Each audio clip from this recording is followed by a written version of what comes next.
Alors, bien, bonjour tout le monde. Je voulais vous partager, c'est encore moi, Sylvia, c'est moi. Alors, je suis Sylvia et des fois, je montre des petits trucs. Alors là, j'ai découvert quelque chose que je voulais vous partager parce que, bon, je suis toute excitée. C'est toujours le fun d'avoir une nouvelle bébelle qui fonctionne bien. On en achète beaucoup, puis des fois, ça vaut absolument rien. Mais là, on a un retourne ruban. J'ai cette fois-ci un ruban plutôt large. Ça va être pour faire une blouse de fibre moude.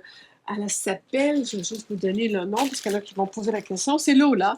Là, je suis en train de faire des attaches qui vont être dans le cou et naturellement, j'ai cousu endroit sur endroit, selon le patron, à 1 centimètre tout haut. J'ai déjà, avec les ciseaux, coupé les coins, ben, presque déjà, parce que je n'avais pas fait celui-là. J'ai fait celui-là. Pas trop, pour pas l'affaiblir, parce que souvent l'erreur qu'on fait, c'est de l'affaiblir. Et là, oups, le petit, surtout quand on a du tissé plutôt large comme ça peut facilement trouer. Le petit bâton peut passer à travers. Donc, j'ai simplement juste bien trimé proprement. J'ai pas besoin de tout trimer. Je pourrais l'amincir, mais dans ce cas-là, l'épaisseur que ça donne une bonne texture. Alors, on décide, on choisit la texture qu'on veut. Mais la bébelle que j'ai, c'est ça se vend en paquet de 2. Il y en avait 2 dans le paquet. Et c'est carrément un petit tube avec un petit bâton qui a aussi une pointe qui nous aide. Et les deux venaient dans un paquet. Alors, il s'agit de prendre la bonne grandeur pour la grosseur de votre lien, naturellement. Mon lien est quand même assez large, on a quasiment 2,5 cm. Je me suis permis de prendre le plus large des deux pour faire le premier et ça a donné un bon résultat. J'étais trop excitée, il fallait que je vous montre ça. Et c'est tellement facile. Moi, c'est une des choses que j'ai le faire le plus au monde. Et là, c'est tellement facile. Alors voilà, je vous montre comment on procède. Alors le petit tuyau, voyez-vous, il y a une angle intéressante à chaque bout d'ailleurs, donc c'est pas grave qu'on le prenne d'un bord ou de l'autre. Et on le rentre carrément dans... L'autre tantôt rentrait, cette grosseur-là, comme rien, il devrait rentrer lui aussi. Voilà. Alors, on le rentre dedans. On le rentre et tout en le tenant dans le bas, bien, on descend. On descend, on descend, on passe à travers. Bon, on va pratiquement le plus loin qu'on peut aller, jusqu'au bout. C'est pas grave s'il en reste un peu, parce qu'après ça, c'est simple. Regardez comment ça se fait. J'espère que vous voyez bien. Alors, vous avez vu, j'ai... Oups, on va regarder ça. Alors, il y a toujours le bout ici. Vous avez l'autre bout que j'ai été jusqu'au maximum que je pouvais. J'ai simplement avec mon petit bâton. Je ne veux pas le percer, alors je ne prendrai pas le bout pointu, je vais prendre le bout qui est plutôt carré, juste pour... Dans le fond, ce qu'on veut, c'est qu'on veut juste faire ça, comme ça, comme ça, comme ça, comme ça. Et voyez-vous, si je continue, je vais juste l'aider un petit peu. Voilà. Et là, soudainement, il sort là, au bout. C'est-tu magique, hein? Et là, qui sort, mais là, on peut l'aider encore comme ça. Voyons. Tiens. Voilà. C'est aussi simple que ça. Tiens. Il est défait. Ton bateau est encore là. Oui, il est encore là. Je n'ai pas pris le bout pointu que je peux peut-être en profiter pour un petit peu voir si je travaillais pour... J'espère que vous me voyez bien. Alors, un petit peu pour travailler, pour améliorer ma petite pointe. Ça va me prendre le bout pointu, je crois. Mais quand même, on va le sortir. Hein? On va remettre le bout pointu en dedans. Comme je vous dis, avec un tissu assez large, j'ai pas pris de chance. J'ai plutôt été avec le bout rond. Je vais aller retourner au bout. Et là, vraiment délicatement, vous savez, la méthode pour quand on veut sauver notre petite pointe ici, il y a 2 façons. Soit qu'on fait ça comme ça, on le tient chaque côté avec nos ongles, puis on le twist un peu, là, comme ça. Ça fait sortir une belle pointe.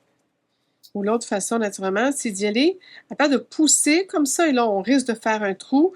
On y va en tirant de côté à plat. C'est-à-dire que je pousse mon bâton sur les côtés, d'un bord puis de l'autre, puis sur le côté.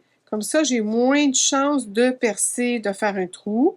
Et même chose ce côté-là. Alors, je le twist comme ça. Voilà. Ce qui est à son maximum. Je ne veux pas aller plus loin, mais je ne veux pas le faire... Aujourd'hui, je vais utiliser mon autre truc. Voilà, la pointe à ça. On aide la pointe à faire une belle pointe. À un moment donné, il faut arrêter. Il ne faut pas non plus se rendre malade avec une pointe trop pointu, qui est à peu près impossible. Ça reste quand même une couture, une valeur de couture qui est là. On ressent le petit bâton.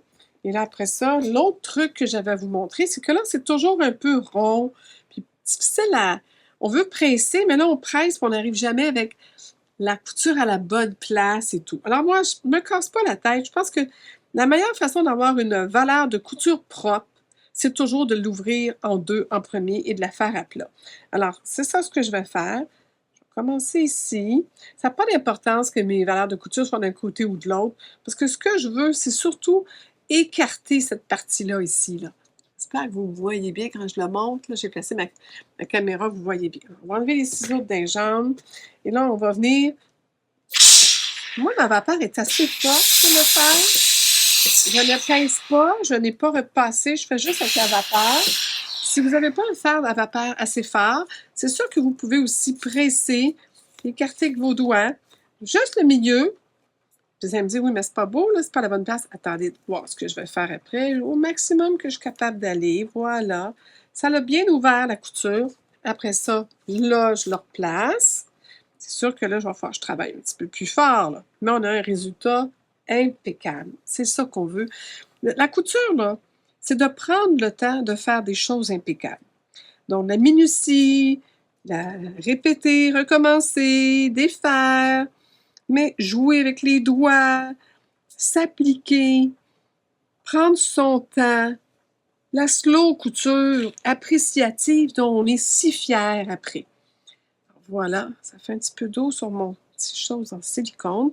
Ceux qui se demandent pourquoi je repasse sur une feuille de silicone, c'est que je venais juste de thermocoller. Je n'avais pas enlevé ma petite feuille de silicone qui empêche de beurrer toute ma belle table à repasser, mon beau recouvert de planche à repasser qui est très joli, ma belle toile avec les rubans que j'adore, mais qui malheureusement avec le temps commence à changer de couleur, jaunir, tacher et d'un petit peu de colle qui se prenait. Alors, il fallait que je le gratte. Là-dessus, il n'y a absolument rien sur du silicone comme ça qui colle. C'est magique de travailler là-dessus. Le tissu colle aussi. Il ne fuit pas quand on pèse avec le fer. Il ne s'en va pas, il colle. Alors, on a des fois la chance de travailler avec beaucoup plus de précision. Alors, je vais leur passer les deux côtés pour enlever le pli que j'avais fait tantôt. Je vais ouvrir ma valeur de tissu. Pardon. En principe, voyez-vous, j'en ai deux pareils. Hein? C'est pas beau tant qu'on veut. Alors, c'est ça. Alors, moi, je l'ai trouvé probablement, je sais pas où, j'ai acheté. Parce que je magasine des fois sur Internet, tout ça. Puis j'ai fait, oh, vous savez, j'ai tellement horreur. Je me suis dit, c'est sûrement le bébé qui va me servir et j'espère que ça fonctionne, que ça donne des bons résultats. Alors, prime, ça va coûter dans le temps 6,99 $. Alors, je crois bien que c'était pas en euros, c'était en dollars.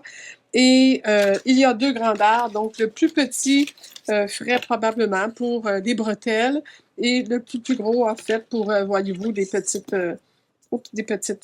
attaches chaque côté. Et voilà, bien heureuse de mes attaches. Alors, j'espère que ce petit truc et cette petite découverte que je vous partage pourra aussi vous rendre service comme celle l'est à moi et vous rendra cette étape de confection moins misérable, moins ardue.